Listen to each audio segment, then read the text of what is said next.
explaining that it will serve as an advisory body to the government. She further mentioned that the National Human Rights Institute will be utilized as a means of ensuring government's compliance with ratified international conventions in its law-making process. A National Human Rights Institution also has the remit of advising government where there are human rights concerns. It also can make contributions to draft legislation that is passing through Parliament, ensuring that those bills are in compliance with international human rights obligations which the Gambia has ratified as a country.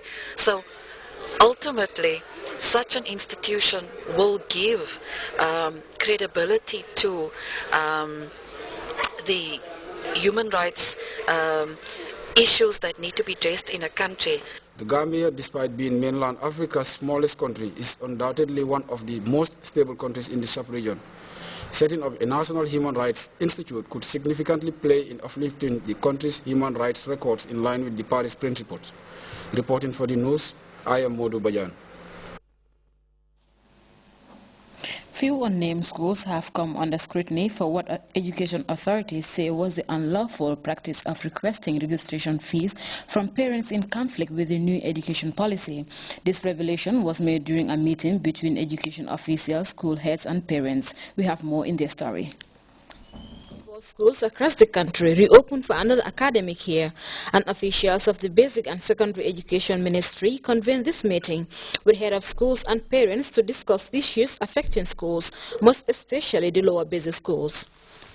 After a series of sensitization campaigns by stakeholders on the issue of unnecessary school levies, officials during this meeting revealed that a few head teachers are caught being involved in illegally requesting cash from parents for the registration of their children into primary school. An action officials condemn and identify as unlawful and against the education's policy, especially now that education is free for primary school-going children. We have met with head teachers. We have met with the conference of principals. We have even written memos to give out the guidelines and to tell them the consequences of not doing what we expect them to do. That is not charging. Yet there are a few that think they can bend the rules and do it their own way, and we are going to take drastic action. It is unfortunate that some parents happen to be victims of this act. Ndaiko Ducham is one of the parents who was reportedly asked to pay $400. Failure to do so will see her child sent home and will also not be promoted to grade 1. Double Fall and Babu Karba, also parents, narrated a similar story, asked to pay an amount of $800 without receipts. They said they were not aware of the abolition of school levies. Permanent Secretary, Ministry of Basic and Secondary Education, Babu Karboy, made it clear that his ministry is working with youth groups like NAPSA and Education for All campaign network to make sure this matter is addressed. Inasmuch as stakeholders have a role to play in creating awareness on the matter, parents too should have a responsibility to make sure they are informed about issues affecting their children's education. During the dialogue with the President's dialogue with the People's Talk, the message was sent around. Some parents didn't even know that it was said. And in every meeting that was held from Farafenye right down to Banjul, the message was sent to all parents and indeed the whole population. Apart from that, we engaged the Education for All campaign network to go around to sensitize communities and parents. We used the Education Forum. We used GRTs very well, even outside the Education Forum. We used the newspapers. We used the radio for those that do not have access to TV. Yet there are some that are saying we didn't even know that we should not have paid. Those head teachers and nursery schools involved, according to Minister Fai, will face the full force of the law, for such illegal actions may deter the country's strive for a free education for all by 2015. The head teachers that are affected are going to be sent out of the system. They are going to refund the monies. And the nursery schools that connived with them will be closed down. Because if you are able to do work for a primary school in terms of collecting funds that are illegal. At the end of the day, her advice to all school heads was simple: do away with anything that can hinder the progress of the education system and work together for the achievement of education for all by 2015. For Grts News, I am Fatou Jassi.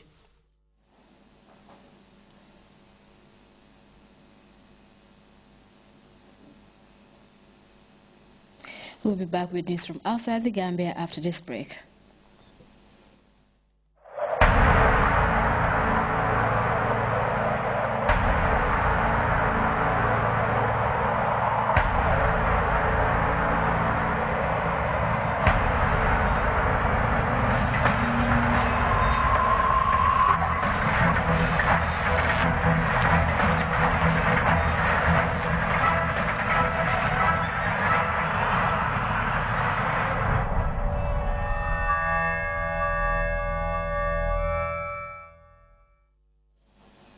Welcome back. Former Egyptian President Hosni Mubarak has been released from prison and put under house arrest. Mubarak is facing retrial on charges of inciting violence against protesters, but the court has ordered him freed as he has been held past the time one could be detained before being convicted. CNN's Ivan Watson gives us the latest. He was accused of stealing and had been in jail, as you say, longer than the 2 years. Which is permissible under Egyptian law unless you've been convicted of a crime. The timing, as I say, is astounding, simply because of the volatile climate here, to release this enormously divisive figure who many Egyptians lost their lives deposing in 2011 out of the prison I'm standing in front of, Tora prison, where he's languished for some time out into what's either going to be a military hospital or some suggesting on state media a form of house arrest. More auspicious conditions. Now let me explain to you what we've been seeing here for the last hour. A remarkable scene, in fact. A group of men turned up with a long flag as a banner, an Egyptian banner, reeled out and held it up across the bank of cameras amassed outside the jail. And then one of us noticed in the sky, in fact, we don't know where it originated from, but a helicopter had just passed away. We have no idea who was on that at all, but certainly at some point today, many believe he will be transported from the jail by military helicopter, they say. Moments after that, another military helicopter passed overhead and circled. That's a fairly well-known Egyptian military tactic for signaling their presence somewhere. But people are really looking to see quite what the reaction on the streets would be when this release takes place, if it hasn't already. And really what's profound about this is the lack of protest. We have seen 2 or 3 people turn up here holding placards, pictures of Hosni Mubarak, one woman showering a crowd with sweets in celebration with candy. I think really people are amazed in Egypt, and the observers are amazed to see that this figure is being released by a military who are claiming to uphold the democratic credentials of the country, but clearly at this moment have decided they would rather look after one of their own, but also believe they have adequate control on the politics of this country, and with their military installing a curfew on the streets, that they could hold back any protest were that to be on the streets as a result of this release. Christy. A bookkeeper at an elementary school in Georgia is being hailed as a hero after convincing a gunman to give up his weapon and surrender himself to the police. The lady boldly aided in preventing a crime that would have been a heartbreaking scenario to the United States. This CNN report gives us an insight into that story. An astounding story, Christy, and right now classes have resumed for the first time inside of that school since this drama played out 2 days ago. And think of this confrontation as it took place. You had one man walk in with an assault rifle and nearly 500 rounds of ammunition. He goes up against one woman who has only her words, and yet she is the one that saved hundreds of lives, according to authorities. This was that call. Okay, police, what's addressing your emergency? It's a remarkable call. I'm on 2nd Avenue in the school, and the gentleman said, tell them to hold down. The police officer coming, and he said he's going to start shooting, so tell them to back off.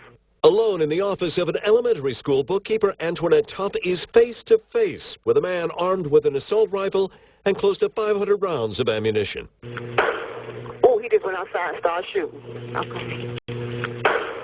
Oh, can I run? Can you get somewhere safe? Yeah, I got to go. No, he's going to see me running there and coming back. It isn't just her life.